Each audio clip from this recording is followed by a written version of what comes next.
chosen one! Always hold on to Smallville. Avengers, assemble.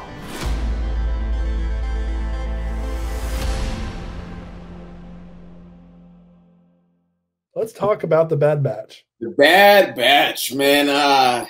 3 episodes in.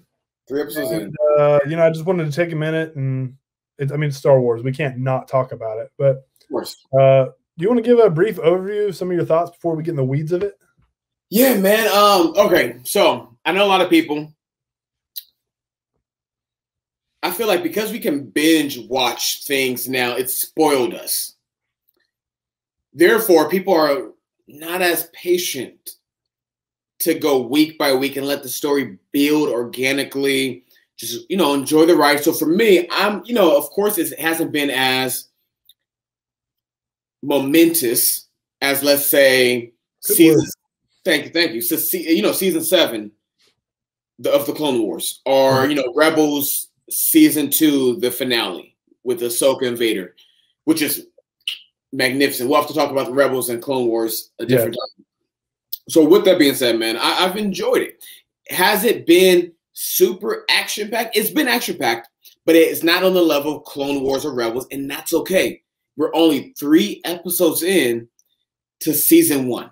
It took the Clone Wars, for me, an entire season to really get going. So season 1 could kind of be a struggle at times. So I'm like, all right, let's move it forward. Same thing with Rebels. Season 2 of Rebels and Clone Wars, things just took off, and I fell in love with both series. Bad Batch, I'm assuming it's probably going to be that same thing. They're trying to get their footing. And so far, I think it's actually probably better quality than Clone Wars Season 1 and Rebels Season 1. So Bad Batch already has that momentum. It already has that advantage of looking back at the former series, seeing what worked well, and then kind of moving forward with that. So for me, I've enjoyed it. I'm much more of a Sith, Jedi, Force lore gun. So, it's not my cup of tea, but I'm still enjoying it. I love seeing how the Republic is going into the Empire, how it's transforming. And I love that they've introduced Tarkin. So I'm like, cool. I really do like Grand Moff Tarkin. So far, man, I'm enjoying it. And I'm going along for the ride, man. Dave Filoni is trustworthy. One of the best creators Lucasfilm has. And I think he's going to take us on for a ride, man. What about you? Can we just talk about for a minute how Tarkin aged like 20 years from Ahsoka's trial to the beginning of the Bad Batch? Yeah. Whack. You know what, though? Hey, come on. Let's be honest, though. Look at Obi-Wan at the end of Revenge of the Sith. And A New Hope is only 19 years after. Look at how much he aged in 20 years. Yeah, but harsh sun and like no sunscreen, Hey, listen. Yeah, this has been like 1 year. Hey, Tatooine does have twin sons, so you know what I mean? Right. And the brother ain't working with that, good melanin, and it's, that melanin that kind of keeps them protected. So I get it. Yeah, I have to burn before I can get tan.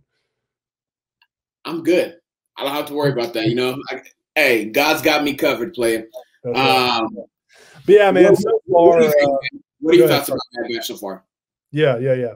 So, man, honestly, I'm kind of surprised. Like, it was one of those things. I was looking forward to having more content, but I was like, I'm more of a Jedi Sith guy too. Like, I'm sure it'll be good and all. I'm actually surprised at how much I really like it. So, first off, the animation quality it's like the Siege of Mandalore. They're like, we're sticking with this budget of animation, and it's phenomenal. It just looks so good, so crisp, so clean. I think it's really cool what they're doing with the world building. I've always enjoyed the episodes about the clones, just because they literally were the nameless in the movies. Yeah. Like, you didn't get to know them at all. And I appreciate the world building, seeing the Empire transition and like how they're taking over, how they're going from what something more like America is to what something like Nazi Germany is, like becoming that fascist state, and seeing the oppression, seeing how they're like talking about phasing out stormtrooper or clone troopers into stormtroopers and why, seeing the beginnings of that. The show has a lot of heart, a lot of humor. A lot. It is also not afraid to shy away from darkness. Like this past three, episode, whoa. this past episode on Onderon with the Crosshair and the family, I was like, bruh, and that was definitely a mirror to Force Awakens, with Finn refusing to shoot down the civilians. I didn't think of it that way, but that's interesting. And Finn defects, and the people still die though. Yeah. I was like, oh, okay, that's a nice little parallel right there. Good job, Filoni. Yeah, and so many people complain about like Order 66 wasn't. Some people complain in Revenge of the Sith, Order 66 didn't have enough weight. I disagree. But now we're getting so many rich stories because of Order 66. And, it's really funny seeing Hunter. He looks so much like Sylvester Stallone, man. It kills me. Like each clone really does feel unique and like their own character. Yes. Shout out to D. Bradley Baker, man. He's literally in a room talking to himself. Like, he's the man. But we can pay him whatever the man wants, man. He has helped carry Lucasfilm for a while. Seriously. And he's probably like, if you look at any clone in the show that dies, he's like the most on-screen deaths ever for a character because of his voice for all of them. I think Omega, I was a little concerned when they introduced her, because Star Wars has a history of like, let's introduce this kid character, let's introduce this funny character. And historically, they don't bother me, but I was like, this could go south really quickly. But she's actually been pretty endearing. Amazing. When she got her room in episode 3, that Wrecker made for her with Lulu. Oh, so sweet, man. So sweet. Like, I have 3 sons, and I'm thankful to God for the 3 sons. But man, watching Omega every week, I'm just like, dude.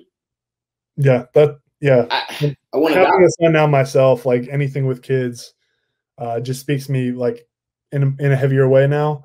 So that's cool. She also interests me too, because one female clone, like what? That's interesting. And they said Kaminoans don't do anything that's not intentional. But here's my theory for the day, and I don't know if it's a theory because I feel like it's obvious. I think she's Force sensitive. Oh, I think she's Force sensitive as well. 100%. Yeah. Hey Curry, hold on. Hey, it's freezing real bad, buddy. Yeah, it'll probably work itself out in the recording. It's probably just our internet trying to keep up. Okay, cool. My bad. No, you can cut that out, right? Yeah. All right, cool.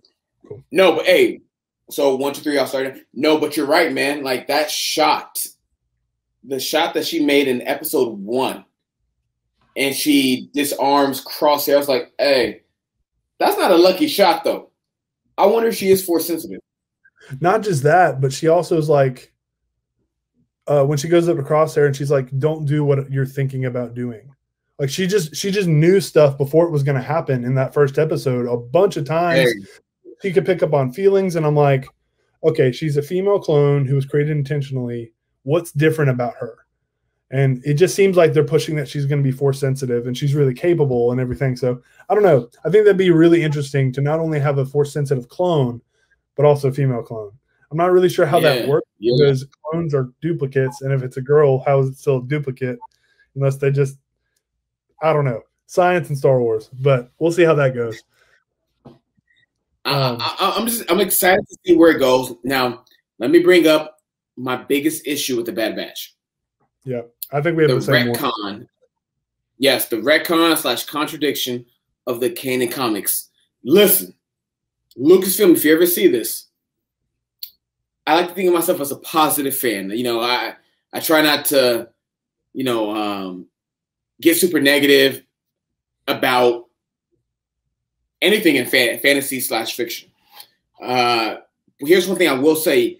Lucasfilm promised us in 2014 when Disney bought Lucasfilm from George Lucas, they said everything going forward will be equal canon. So what happens in the books and the comics and games, same level as the movies that we'll be releasing. Okay, cool. This is like the second time, actually the third time, they've done a retcon / contradiction with what we see in the books, our comic, and what we see on screen. So the first one was Cobb Vanth in Mandalorian. Yep. His story in the Aftermath trilogy is different than what we see on the screen, from what I've understood, from what I understand. The Ahsoka novel, which didn't bother me, but still, Siege of Mandalore happens differently on screen than what we saw in the book. I prefer the on-screen version. But for me, someone who read all the canon comics, loved them. I thought it was a great story, canon story, about how Caleb Bloom transitions into Kanan Jarrus, the Kanan that we see in Rebels. And they totally wiped that out. They wiped it away. So they completely retconned and contradicted what we saw in the Kanan comics. Now, here's my thing. If they're going to do that, which obviously that's what they're going to do. They're obviously going to change what's on print, what's on the page to fit the screen. So if they think, hey, this, we want to do X, Y, and Z, but it's been done in the comic or in a book, then we'll go ahead and just change what's happened for what we want to put on screen, which is fine. But come out and just be honest with it, man. Be honest with the fans and say, hey, all canon is not equal canon. There's tiers, just like when George Lucas was in charge of Lucasfilm. So the way that I look at it now, and I'm curious to hear what you think, man. My tiers of canon are the movies and the TV shows. There's tier 1. That's the main canon. The second canon are the books and the comics. The third canon, or the third tier for me, third level, will be the canon legends. So what do I mean by that? It's things that have been retconned and contradicted, which are no longer canon, but they're still within the canon universe, if that makes sense. So they're not legends, but they are legends within canon now. And then the fourth and final will be just legends, the old expanded universe. Yep. So that's the way I look at it, 4 levels, because I just don't believe that everything is equal canon, because it's a consistent thing that we've been seeing. Yeah, and I would say mine's probably the same, and they've actually done it even more times than what you mentioned. I mean, there's small contradictions in Bloodline from the movies. Yes. There's small contradictions between movies, I mean, and not just to give Rise of Skywalker more grief, but I mean, it retcons a lot of the previous lore from established movies, but they don't. When they said everything's connected and we're not going to contradict, I just always kind of take that with a grain of salt, because Marvel said that and they did the same thing with their shows. Now they're kind of like retconning a lot of that, and it's frustrating because you invest all of this time diving into this other material only for it to not matter later, and that's annoying. That's frustrating. No, it is, man. It is. Someone who likes reading all the canon material, it makes me wonder if I should continue to invest my money into reading all of this other material if they're just going to change and contradict it. Like, so for me, with the new Kenobi show, I love Darth Vader, Charles Soule's Darth Vader 2017 run, his comic run. Amazing story about what happens to Vader right after episode 3. It's so good. It's so good, bro. It's one of the best. Like, it's probably my favorite Star Wars comic of all time. The issue I have with it is, are you going to change and retcon and contradict it in the Kenobi show? I hope not. I think they'll be able to leave it alone because there's a good bit of time between the two. But Let's hope. But then again, Filoni and Bad Batch could have chosen another Jedi and another Master, and they chose to intentionally change something that was established in the canon universe already.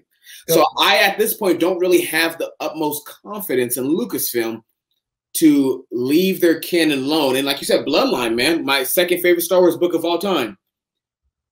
They legitimately said Leia doesn't train as a Jedi, I believe. But in Rise of Skywalker, we see her train as a Jedi.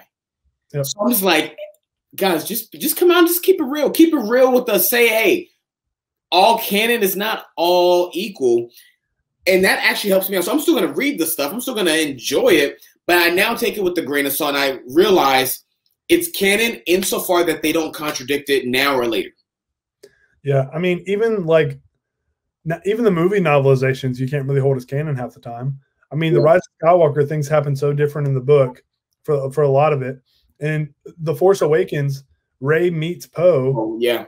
but then she in the movie she doesn't meet him till Last Jedi, and like now the Revenge of the Sith novel can't be canon. So you have to hold everything loosely, and that's canon in my book.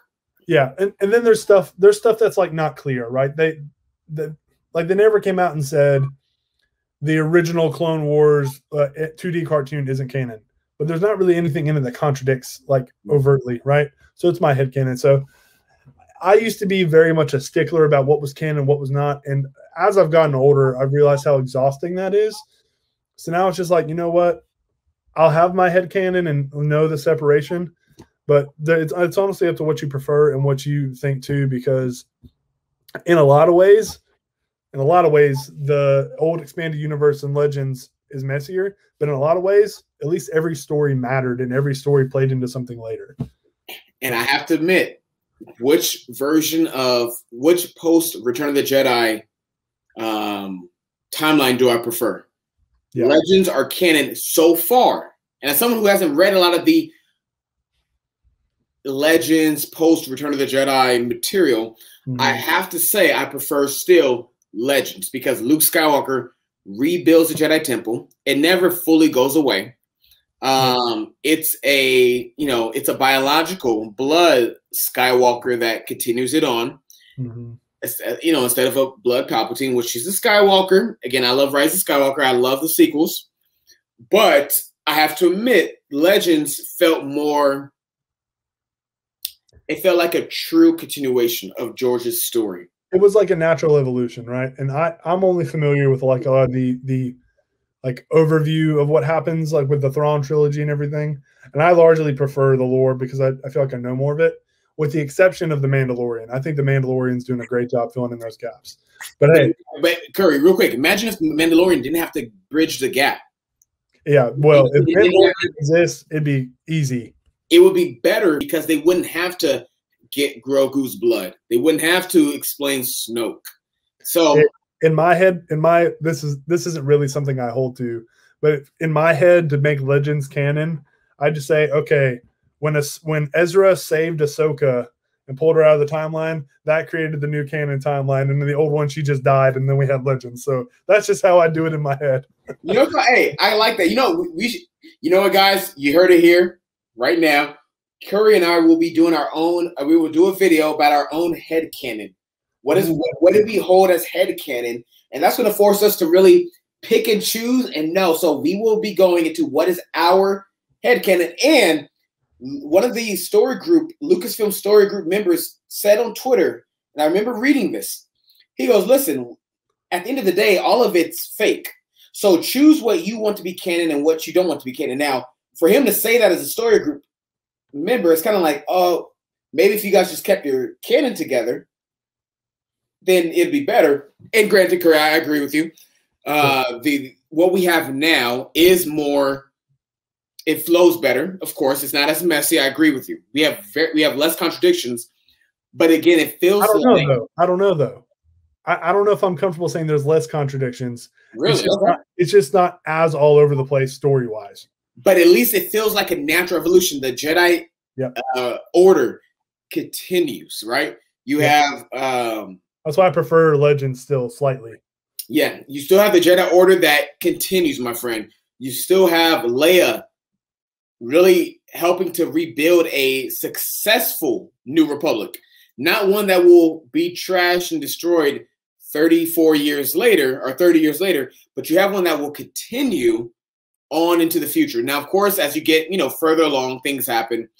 The only thing that I personally don't like about Legends will be that the Sith still come back, as opposed to canon. Yes, Palpatine. Yes, Palpatine is he comes back, but he comes back in Legends, and Luke helps it, Anakin helps. So yeah, that we can go on a tangent with this, man. There's so much to talk about when it comes to the Star Wars universe. At least Legends explains it better. Touche. Like, yeah, but anyway, they both have their issues. But hey, back to Bad Batch, so we can wrap this thing up for today. What is one or two things that you're really looking forward to that they may have said they'll do on the show, or that you're hoping will happen on the show? Yeah. Vader. Ooh, Vader. I'm gonna combine them. Palpatine and Vader. Yeah. I want to see Sidious and Ahsoka. Okay. I want to see what Ahsoka's doing around this time as well. So mine would be similar. I'm okay. I think it'd be nice to have a cameo from Ahsoka, just like showing what she's doing or helping to build the Alliance's fulcrum or whatever. What I actually really would want to see, and I forgot to mention this to you earlier, is not only Vader. I actually think, because I think that this show's got to end with the Bad Batch dying, right? They don't show up anywhere else unless they're going to be in Mando season 3 or something. But it'd be awesome if Vader's the one who takes them out. But Maul, I would love to see what he's up to, like with the crime syndicates and all, because they're mercenaries, right? The Bad Batch are going to probably get tangled up with crime syndicates. So I think it'd be cool to see Maul come in. And we also, in Rebels, Maul says in Twilight of the Apprentice that he cannot defeat Vader alone. How does he know that? Because he's probably met Vader before. Ooh. So I would love Maul and Vader have never met. Anakin, other than when he almost ran him over in Phantom Menace, they've never spoken, never met, nothing. Not in Clone Wars, anywhere. I would love to see that confrontation. And I don't know if Bad Batch is necessarily where that has to happen. I just can't think of anywhere else that's exploring that territory where they're both alive. Yeah. So I would love it if maybe Vader's helping hunt the Bad Batch because maybe they team up with a Jedi or something, and that brings Vader on their tail. And they're working for Maul, and they're trapped between them, and it brings them together. Oh, hey, make Solo 2 happen, or give us a Maul movie where we see Maul and Vader fight. Can you imagine Darth Vader going up against Maul himself, man? I think that would be an amazing fight. That might be one of the best lightsaber fights of all time. Yeah. And get Hayden to come back and do it. Oh, gosh. That would be dope. So, yeah, man. So, all that to say, Bad Batch so far, I'm liking it. I'm enjoying what they're doing, despite the, contradiction and the retcon of the Kanan comics. Overall, the show itself has been fire, heartwarming, heartbreaking, with Crosshair betraying, and I have faith in Filoni, man. I have faith in Filoni. At the end of the day, I think Filoni's going to bring it home and deliver a top-notch show that will be on level with Clone Wars and Rebels. I agree. Yeah, I'm loving how it's balancing humor, story, darkness, and world building. It's doing it really well. Filoni's the master at that. But Filoni's also continuing to show he does not care if he steps on your other material. He first did this back in the Clone Wars with General Grievous. When Legends was still canon at the time, the episode about the Lair of Grievous contradicted some of the books out there, and he said, hey, you pick whichever one's canon.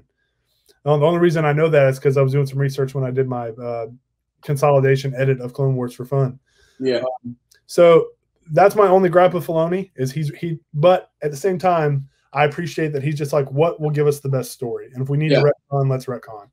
And maybe in some cases that can be good and others bad, but all in all, man, it's been good. I'm really enjoying it. Yeah. I'm looking forward to see what happens. Been good. So listen, guys, our goal is to try to bring you our review of the Bad Batch every 3 episodes. So these are episodes 1 through 3. We're going to come back, Lord willing, after episode 6. Hope you guys are enjoying the show. Let us know in the comment section below how you're enjoying or not enjoying the Bad Batch.